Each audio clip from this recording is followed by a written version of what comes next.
peace because we're going to stay here in peace. And I'm going to share a reading with all of you called The Weaver.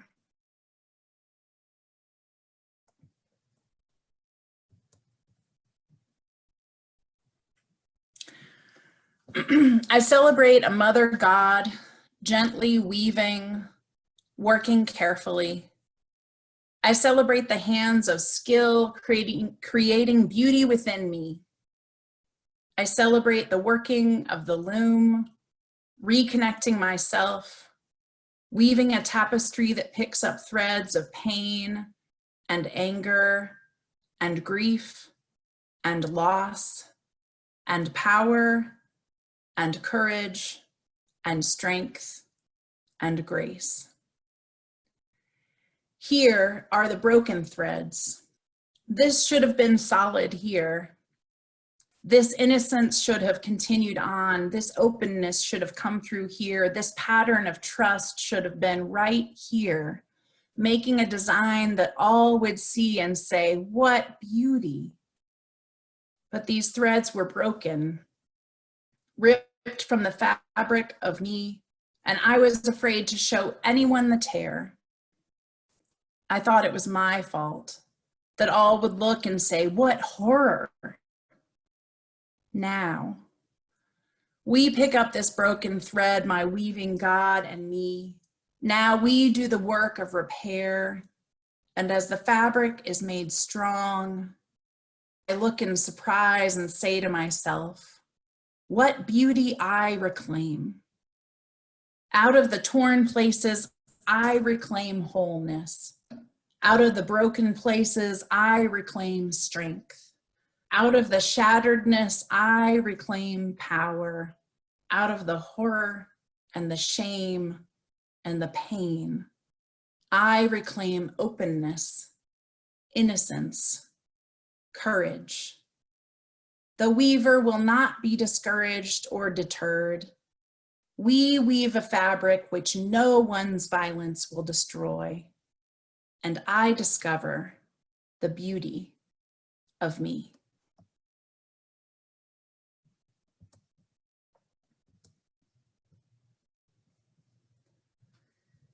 Weave, weave, weave us together. Weave us together in unity and love. Weave, weave, weave us together. Weave us together. Together in love.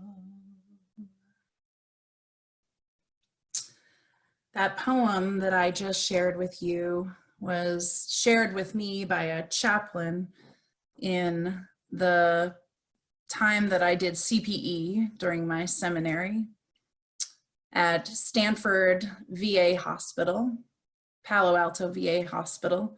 I was living in Berkeley, California at the time, and another one of my classmates and I drove every day from Berkeley down to Palo Alto to work in the hospitals there. And I don't know if any of you have ever been on that drive between Berkeley and Palo Alto, but it is beautiful and there is a lot of traffic. And so we often got stuck in that traffic, John and I, and had lots of time to talk about what we hoped for ministry, what we hoped in working in hospitals, what we hoped sharing with those people that we visited. He was working at the Stanford Hospital and I was working at the VA hospital. And that reading was shared with me by the chaplain supervisor who I worked with.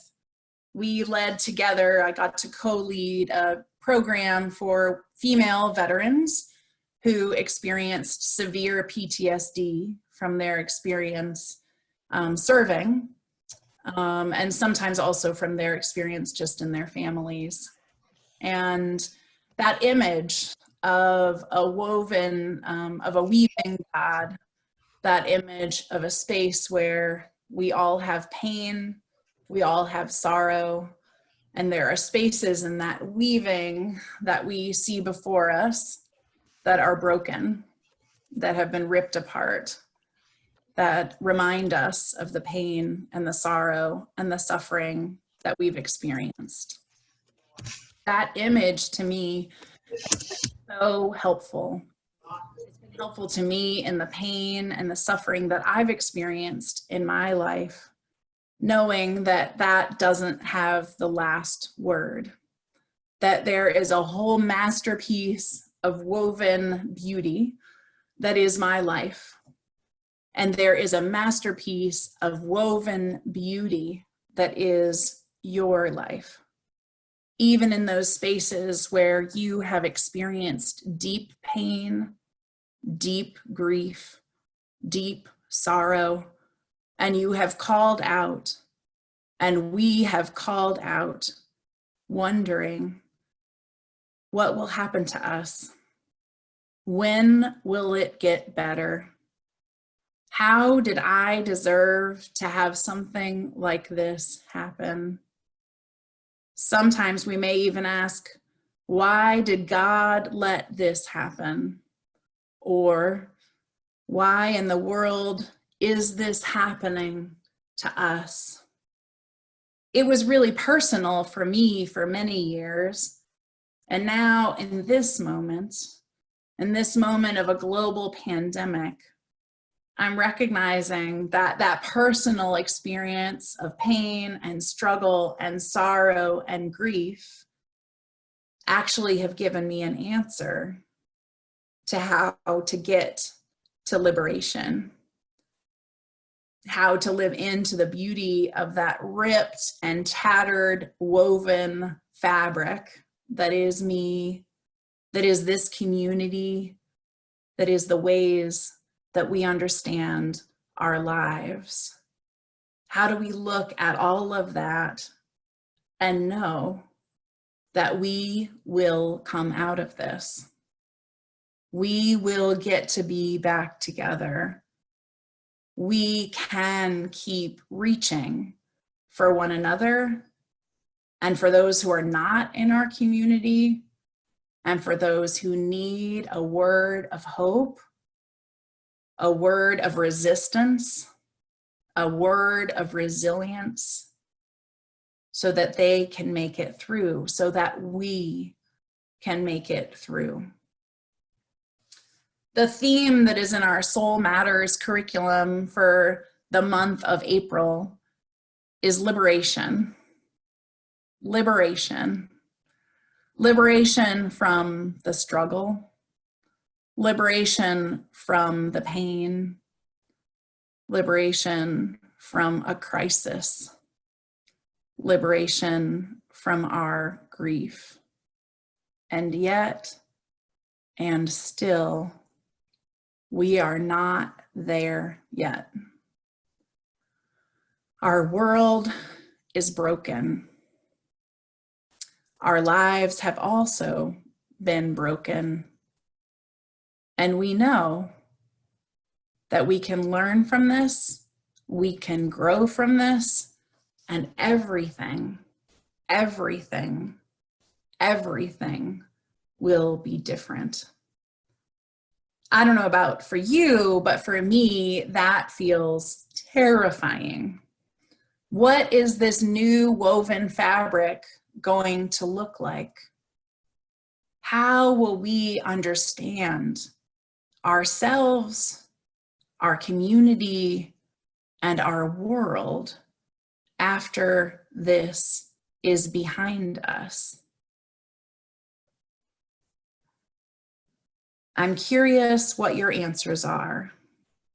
I'm curious what you've learned from your sorrow, from your grief, from your pain, from your struggle that gave you a sense of the hope in liberation.